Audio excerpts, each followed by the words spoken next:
Boa noite, irmãos, na paz do Senhor. No Salmo de número 19, o salmista diz assim, que os céus proclamam a glória de Deus e o firmamento anuncia a obra das suas mãos. Nós vemos que a natureza declara que o Criador existe e continua cuidando de cada detalhe para a nossa subsistência. Mas nós estamos aqui nesta noite também apresentando as nossas vidas, declarando a nossa alegria e satisfação em pertencer ao Senhor. E nós vamos fazer isso cultuando, reunimos-nos e vamos nos alegrar, cantando, entoando ao Senhor, ouvindo uma porção da palavra daqui a pouco. E nós entendemos que tudo isso é para o louvor e glória do Senhor nosso Deus. Amém? Vamos orar? Obrigado, Deus, pela tua grandeza e bondade para com as nossas vidas, teus filhos, Senhor. Te exaltamos, glorificamos a Ti e Te rendemos louvores. Nós cremos na Tua provisão, no Teu cuidado, e nós descansamos, Deus, nesta verdade que está na Tua palavra. Agora, nesse tempo, nós queremos bendizê-lo, queremos entoar cânticos ao Teu santo nome. Nós entendemos que é um momento de comunhão, um momento de tocar e ser tocado pelo Senhor, um momento em que o Senhor pode derramar um bálsamo nos nossos corações e trazer um refrigério que nada, Senhor, poderia fazer de igual modo. Nesse instante, que o Teu Espírito Santo possa vir e encher-nos, dar-nos graça, para que a nossa adoração chegue até o Senhor nesta hora. Que o Senhor nos abençoe com a Tua presença, Deus, gloriosa, e que esta comunhão, doce comunhão, seja para o Teu louvor e para a Tua glória, Deus. É no nome de Jesus que nós oramos. É no nome de Jesus que nós oramos. Amém.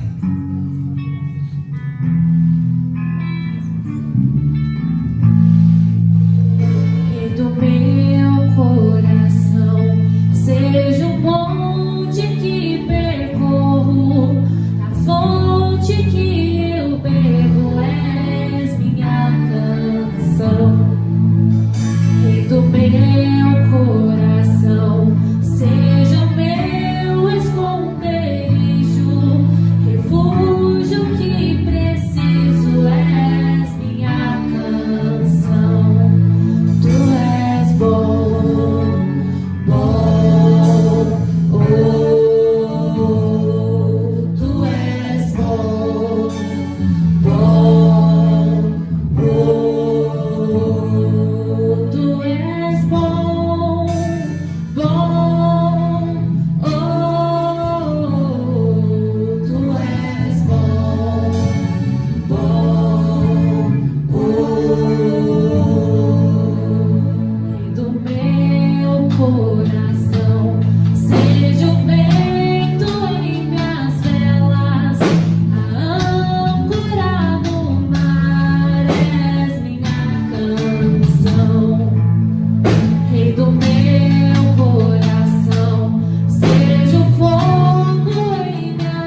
eu particularmente gosto muito.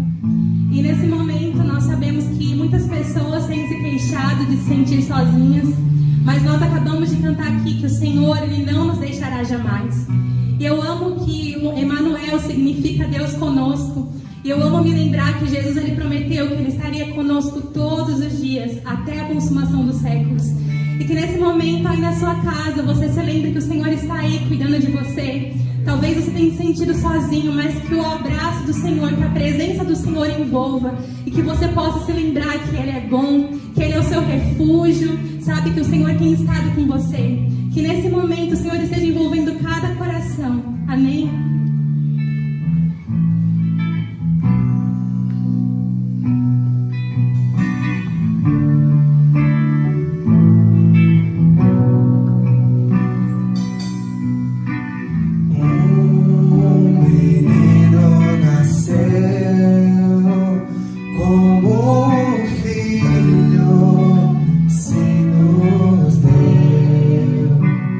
Ele é o próprio Deus.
Deus.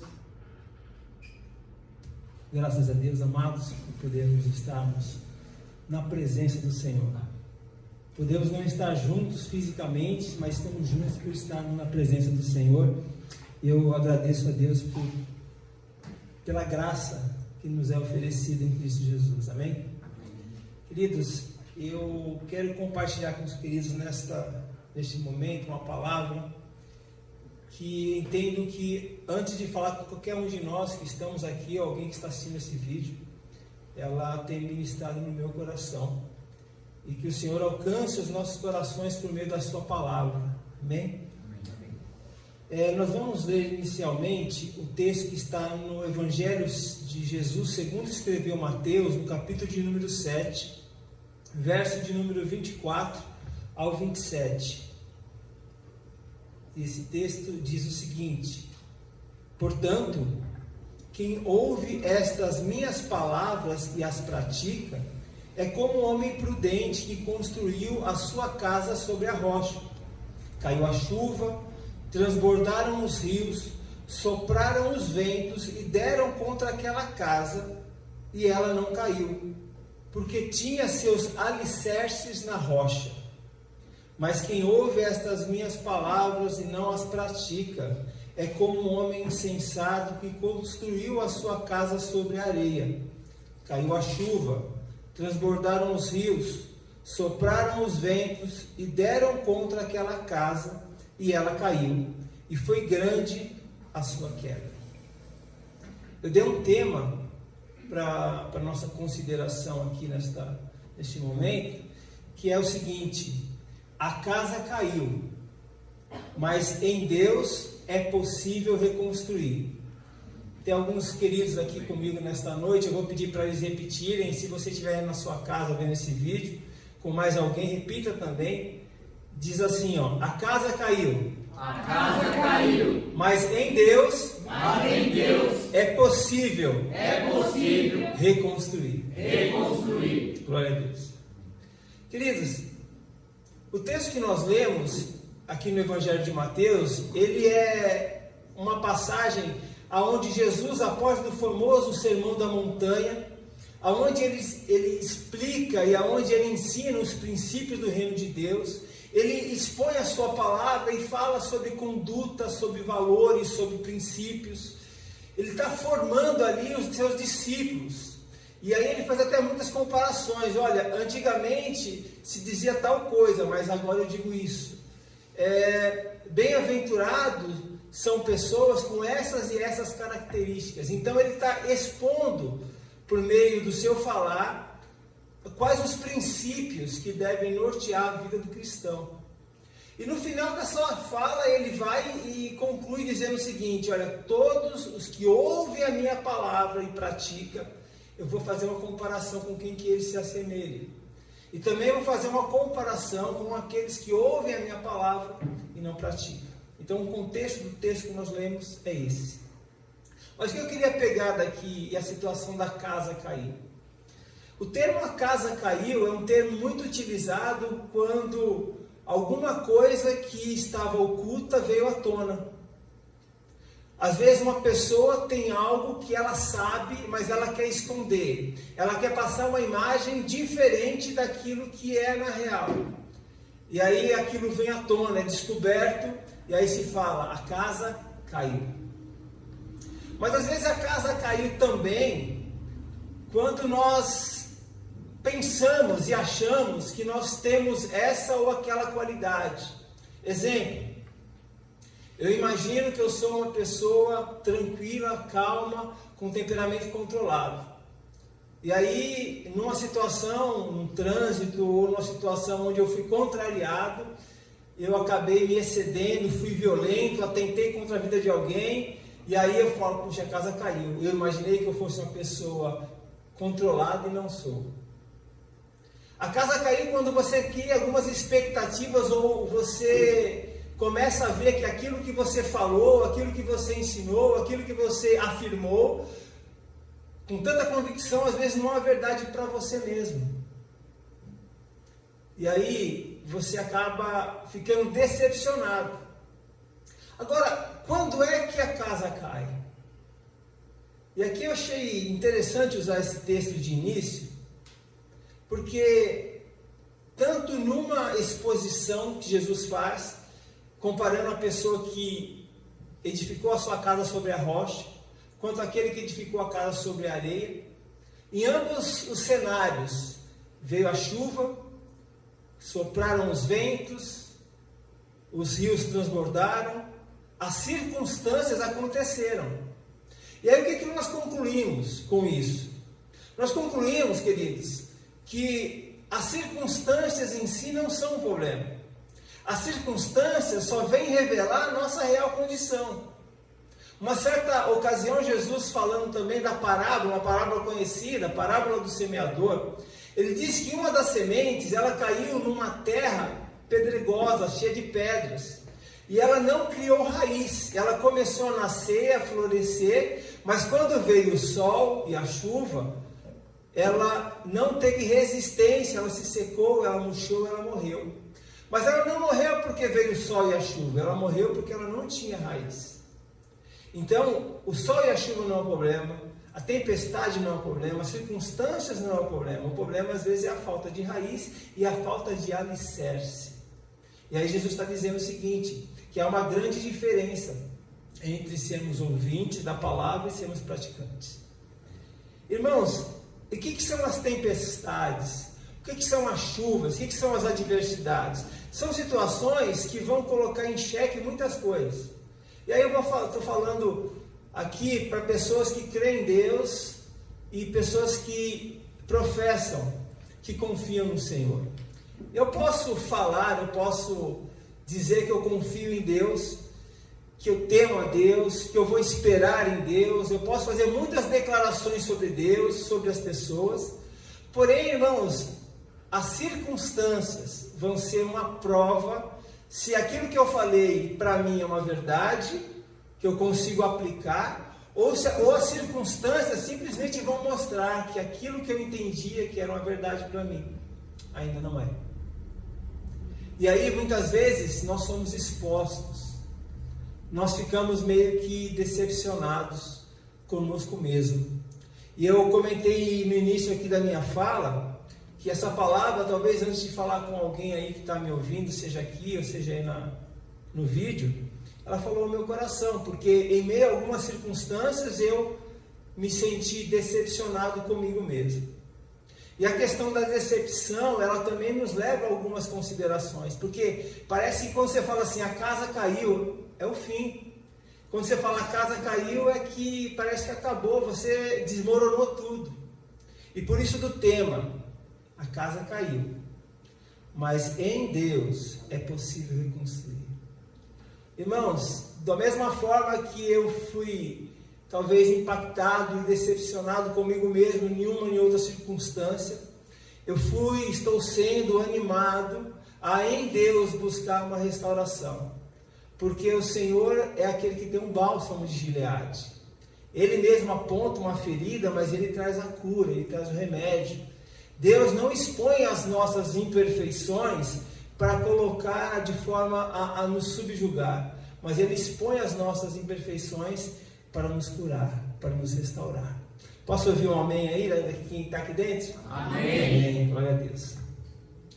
E aí eu quero, dentro das leituras da palavra, ler aqui em Jeremias, capítulo de número 18, do verso de número 1 ao 6, e diz assim: esta é a palavra que veio a Jeremias da parte do Senhor. Veja bem, Deus está falando com o seu profeta, e ele libera a sua palavra, e essa palavra vai explicar para o profeta algo em relação a Deus e o seu povo. E aí ele fala o seguinte para Jeremias: vá à casa do oleiro, e ali você ouvirá a minha mensagem. Então fui à casa do oleiro, e eu vi trabalhando com uma roda, mas o vaso de barro que ele estava formando se estragou, ou se quebrou em suas mãos. Ele o refez, moldando outro vaso de acordo com a sua vontade. Então o Senhor dirigiu-me a palavra. ou seja, explicando para Jeremias o que aquilo significava. Ó comunidade de Israel, será que não posso eu agir com vocês como fez o oleiro? Pergunta o Senhor. Como barro nas mãos do oleiro, assim são vocês nas minhas mãos, ó comunidade de Israel. Amém? Irmãos, é muito interessante nós considerarmos, porque eu me vejo o seguinte, eu vejo que o processo de resgate de Deus nas nossas vidas é como se nós fôssemos um lodo, um barro, que estávamos num lugar isolado, pisado pelos homens. Barro, normalmente, lodo, barro, não é algo que você investe valores para comprar, é algo que as pessoas até desconsideram, algo que é considerado algo desprezível sem valor, algo que é pisado, algo que é rejeitado.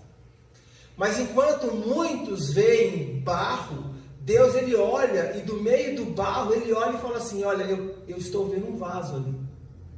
E Deus ele vai ali no meio do barro e tira uma porção daquilo e coloca a parte, para daquele barro fazer um vaso. Então eu entendo que o Evangelho é isso. O Evangelho é um Deus misericordioso, olhando para pessoas indignas, pessoas que estavam condenadas pelos seus pecados, pelas suas imperfeições, assim como um barro sem valor, pisado pelos homens, e Deus fala assim, olha, eu vou tirar você dessa situação, eu vou trazer você para a minha presença, e vou começar um processo, eu quero transformar você de barro para vaso. E eu entendo que o Evangelho é isso, e o Evangelho alcança o nosso coração. Mas a cena aqui, irmãos, nós já temos um processo adiantado. E aí nós estamos falando de que Deus está usando o profeta para falar ao seu povo que eles são comparados como um barro na mão do oleiro. Ou seja, nós somos povo de Deus, amém? Nós somos pessoas que Deus investiu, que Deus nos tirou de uma situação e nos trouxe para a sua presença. Mas assim como o barro vem todo sujo, com as suas imperfeições, que precisa ser trabalhado, que precisa ser limpo, que precisa passar por um processo antes de ser moldado, Deus, por meio da sua palavra, Ele procura executar esse processo em nós. E aí nós nos vemos alguém trabalhado por Deus, alguém onde Deus investiu, onde Deus está colocando a sua mão e começou a trabalhar e a moldar. Só que no meio de um processo, o texto vai nos dizer que aquele vaso que Deus estava fazendo, que o oleiro estava fazendo, que somos nós, ele se desmancha, ele se desfaz na mão do oleiro. E aí nesse ponto eu quero colocar o seguinte, irmãos, como Deus nos valoriza, como Deus nos considera único e importante. Deus deu um DNA para mim e para você de forma que nós somos individuais. Deus poderia ter pego, o oleiro poderia ter pego aquele barro, feito assim, ó, jogado para o lado, descartado, e ido buscar uma outra massa para fazer um vaso. Mas o texto vai nos dizer que ao invés de fazer isso, ele refaz um processo. Ele insiste em acabar o trabalho que ele começou. E assim é sobre a minha vida, é sobre a sua vida. Talvez a casa caiu, talvez o vaso rachou, o vaso se desmanchou, houve uma situação, houve um erro, houve um pecado, houve até mesmo uma frustração com o que você pensava ser.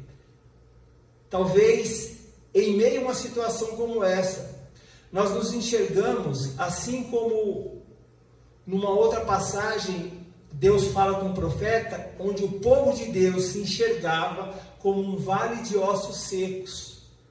Porque quando Deus fala ao profeta Ezequiel, no capítulo de número 37, para que ele o conduza a uma visão, ele vê um vale de ossos secos, Deus pergunta para ele, poderão esses ossos reviver? E ele fala para Deus, tu sabes. Mas naturalmente falando, a situação é difícil. Eu já tive a oportunidade, irmãos, de estar num local, de estar presenciando um sepultamento e pedindo a Deus, orei a Deus pedindo ressurreição. Porque eu creio que Deus é poderoso para fazer infinitamente mais daquilo que pedimos ou pensamos. Mas eu nunca fui num cemitério onde o corpo já estava decomposto e orar por ossos serem recompostos e a pessoa vir à vida novamente. Então é muito difícil você olhar uma situação dessa e a pergunta que Deus faz para o profeta: poderão esses ossos reviver? Aí ele fala: tu sabes. Deus dá uma palavra para ele, fala assim: então você profetiza sobre esses ossos. E a Bíblia diz que o profeta começa a profetizar, a liberar a palavra de Deus. Osso começa a se juntar ao seu osso, começa a se formar nervos, começa a se formar carne. E aí de repente Deus manda soprar o Espírito. E aquilo que era ossos secos, a Bíblia diz que se torna um grande exército. E aí na conclusão dessa passagem, Deus fala assim, assim diz o meu povo, nós somos como esses ossos secos, pereceu a nossa esperança, nós estamos, ou seja, para nós a casa caiu, para nós acabou. Enquanto eles se viam como ossos secos, Deus os via como um exército. Olha que interessante. O que é um exército? O que é um soldado? O soldado não é alguém simplesmente que tem vida, é alguém que ainda é considerado para uma batalha, alguém que é considerado ainda para um serviço. Eles achavam que a história deles tinha terminado e Deus falou assim: não terminou não. Enquanto vocês se veem como ossos secos, eu estou olhando para vocês e estou vendo um exército. E isso é glorioso, queridos. Talvez nós achamos que as nossas fragilidades, as nossas decepções que temos, que fazemos, situações que nós passamos, é o fim, que a casa caiu, que não tem mais jeito. Mas Deus nos enxerga de outra forma. Deus diz: é possível recomeçar, é possível reconstruir. Amém? E aí, para minimizar o tempo, queridos, eu quero exemplificar isso através da vida do apóstolo Pedro. O apóstolo Pedro, queridos, ele teve um encontro muito glorioso com Jesus. Ele teve essa passagem onde Deus o foi buscar, assim como o oleiro foi buscar o barro. Pedro estava vivendo a sua vida como um pescador. De repente Jesus pede para entrar no seu barco e ele permite que Jesus entre no seu barco. Ou seja, Jesus é alguém que está interessado em entrar no nosso barco, entrar na nossa vida. E ele começa a ouvir o que Jesus fala e começa a ficar impactado pelo que Jesus fala, pelo que Jesus faz. E ele toma uma atitude, ele fala assim: olha, eu vou largar tudo e vou te seguir. Porque ele entende que seguir Jesus tem maior valor do que continuar fazendo e tendo a vida que ele tinha. Então ele toma essa atitude, ninguém o obriga. E ele começa a ter experiências, ele vê Jesus fazendo, ele ouve Jesus fazendo. Só que eu entendo que Pedro era alguém muito sincero, até consigo mesmo. Só que dentro dessa sinceridade, ele acaba demonstrando um excesso de autoconfiança. E em muitas situações ele se colocava à frente. Não podemos esquecer que Pedro, em um dado momento, onde Jesus vem andando sobre as águas, e Pedro fala para Jesus: se é o Senhor mesmo, diga que eu vá até o Senhor. Jesus falou: venha. Pedro foi e andou sobre as águas. Muitas vezes nós relatamos o fato que as ondas bateram na caminhada de Pedro e Pedro começou a afundar. Mas nós precisamos entender o seguinte, que Pedro, ele acreditou que se Jesus dissesse para ele ir e andar sobre as águas, assim como Jesus estava sobre as águas, ele podia estar também. Ou seja, Pedro era alguém de fé. Pedro era alguém que confiava no Senhor. Só que a autoconfiança de Pedro, talvez às vezes sem ele perceber, o deixava um pouco arrogante e até mesmo deixava com que ele, impedia com que ele fosse mais vigilante. O que ocorre, irmãos? Uma certa ocasião, Jesus ele fala para os seus discípulos sobre a sua morte, que era necessário que ele morresse, que estava predito que iria ferir os pastores e as ovelhas iam se dispersar, que eles iriam abandoná-lo. Pedro, ele se levanta e fala: Senhor, ainda que todos te abandonem, eu não te abandonarei. Percebe que essa fala de Pedro, talvez ainda que não haja um cunho de maldade no seu coração, ele era alguém muito, muito confiante da sua condição e da sua fé. E até mesmo se coloca acima dos demais. Fala assim: olha, ainda que todos esses aí que te seguem, que viveram com o Senhor como o que eu vivi, ainda que eles te neguem, a minha fé no Senhor, ela é tão forte, ela é tão firme, que não há situação que me faça cair disso. Jesus falou assim, e aí ele cumprimenta: Senhor, eu não só não vou te negar, como eu estou disposto a morrer pelo Senhor. Jesus fala: você vai morrer por mim, Pedro? Vou te dizer o seguinte, antes que o galo cante, 3 vezes, não é uma, não é 2, 3 vezes você me negará. E o galo cantou na vida de Pedro. Podemos dizer que para Pedro, quando o galo cantou, é como se a casa tivesse caído? Sim ou não, queridos? Sim. Para Pedro, naquele momento, a Bíblia diz que quando o galo cantou, ele olhou e viu, cruzou os olhos com Jesus. Naquele momento ele saiu acabado. A casa caiu. É o fim. E aí ele começa a se lembrar: poxa, eu tive encontro com Jesus. E quando eu encontrei Jesus, ele fez um chamado para mim e falou o seguinte: olha, de hoje em diante você vai ser um pescador de homens. Eu tenho uma obra grande na sua vida. E olha, eu andei com Jesus, eu participei, eu vi Jesus ressuscitar, eu orei, eu vi curas, eu orei também para pessoas serem curadas.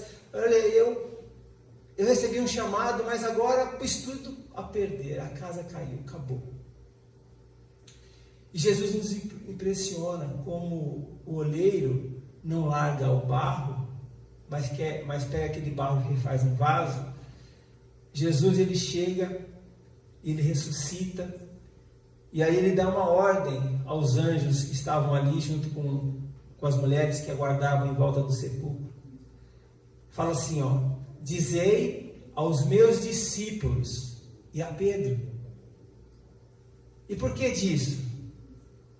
Dizei aos meus discípulos e a Pedro. Porque, por 2 motivos, queridos, eu entendo. Primeiro, Pedro poderia não se considerar mais um discípulo de Jesus. Ele estava decepcionado. Talvez ele não via mais esperança. Ele achava que o seu chamado, o seu ministério, que tudo havia acabado. Game over. E o outro motivo é que as pessoas também precisavam saber que o fato de Pedro ter negado Jesus não havia ainda mudado os planos de Jesus sobre a vida de Pedro. E aí é interessante como Jesus faz as coisas. Num dado momento, Pedro, ele está num local e fala para os outros discípulos: vou pescar. E eles falam assim: nós vamos também. É interessante que nós vemos que quando nós nos decepcionamos com nós mesmos, quando nós achamos que a nossa caminhada com o Senhor, que os nossos erros impedem que Deus dê continuidade àquilo que Ele projetou nas nossas vidas, a nossa tendência é querer retomar lá atrás, da onde encontramos ao Senhor, e voltar para a velha vida. Pedro foi pescar novamente. E é interessante que Jesus, ele proporciona uma situação onde o cenário que Pedro teve um encontro, agora ele vai ter um reencontro. E por que disso? Porque Pedro precisava se lembrar que o chamado de Jesus na vida dele não tinha acabado. Pedro, ele, no primeiro encontro, Jesus entra no seu barco, e Jesus, após ministrar, eles não haviam pescado nada, e Jesus dá uma ordem e eles têm uma grande colheita. Naquela situação, após Jesus ressuscitar, eles chegam, não reconhecem Jesus, e Jesus pede algo de comer e fala: nós não temos nada. Jesus dá uma ordem: olha, lancem a rede em tal ponto. Eles lançam a rede e vem aquela pesca maravilhosa. O discípulo João fala assim para Pedro: Pedro é o mestre. Eles saem dali, Jesus vai fazer um jantar junto com eles, com aqueles peixes, vai ter um momento juntos ali, e ali vai ter uma conversa à parte. E fala para Pedro assim: Pedro, você me ama mais do que a estes? Olha que interessante. A última fala de Pedro antes de trair Jesus era: Senhor, ainda que eles todos te neguem, eu não vou te negar. Ou seja, eu te amo, eu estou disposto a viver e a sofrer para o Senhor mais do que outros. Jesus pergunta para ele: Pedro, você me ama mais do que esse? Ele fala: Senhor, eu te amo. O Senhor sabe que eu te amo. E Jesus fala para ele: Pedro, então, se você me ama, apacenta as minhas ovelhas. Pedro, você lembra do chamado que eu tive na sua vida? Você lembra que eu falei que você ia ser pescador de homem? Pedro, você falhou. Pedro, você errou. Só que essa situação, Pedro, ela não é para te derrubar. O fato de você reconhecer que você errou não é o fim, e sim é o começo de um processo de restauração. Pedro, você vai viver coisa muito maior do que você viveu quando andava comigo ao lado. Pedro, o Espírito Santo agora, Pedro, ele não vai estar do teu lado, ele vai estar dentro de você. Pedro, você vai falar para almas e almas vão ser salvas. Pedro, você vai passar em locais e pessoas vão ser curadas. Pedro, o meu propósito na sua vida não terminou. O meu projeto com você não acabou.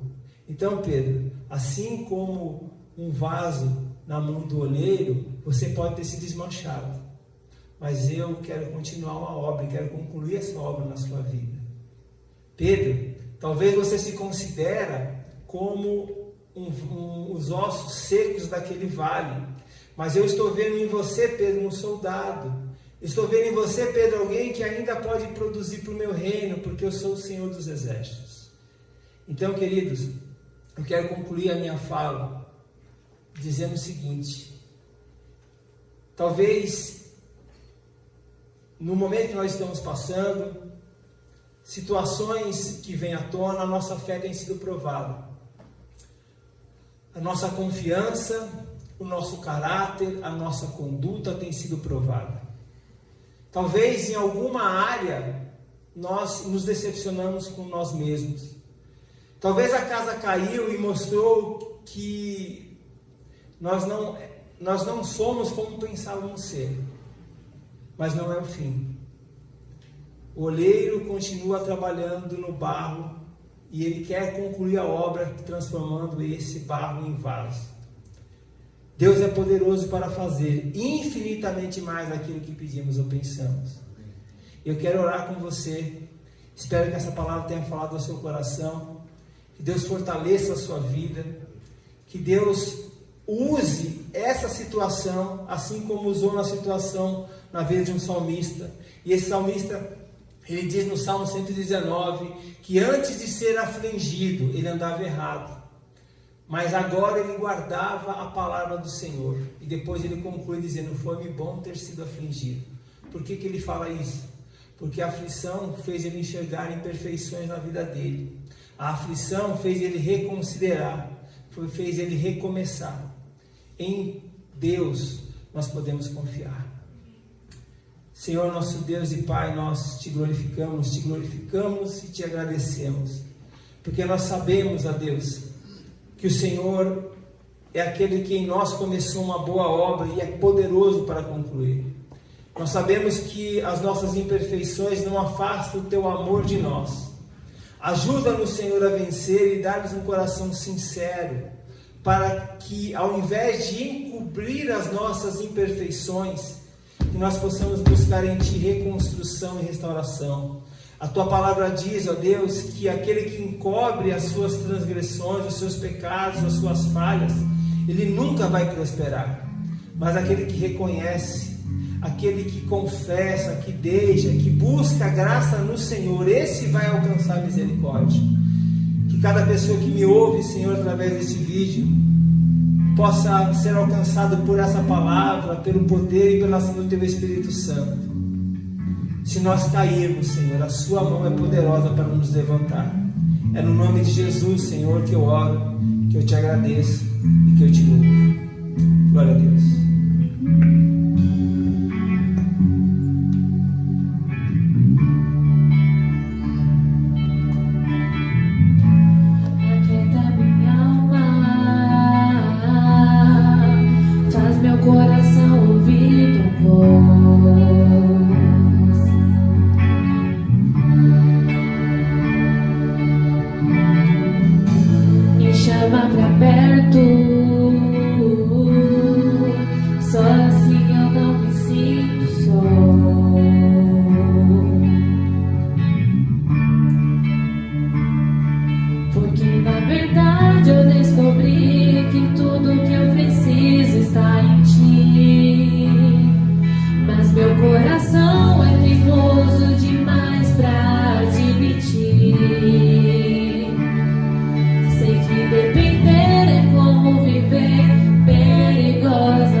chorar.